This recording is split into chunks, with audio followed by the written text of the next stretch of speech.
Hi there. Okay, so today, besides the cold that I'm having, I received on the mail the latches for the hood of the JL that I'm gonna install on the JK. I read online that it was pretty easy to do, and it actually is pretty easy. So all you have to do is basically,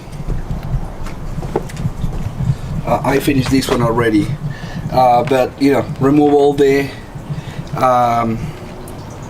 plastic, whatever they call it, secure locks that they hold your grill so that you can put your hand behind.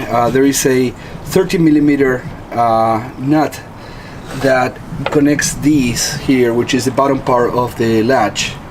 Once you get that out, you have to do the same on the top and basically remove with two 10mm those two nuts, and that will remove this old piece here, and then just basically bolt it back in. But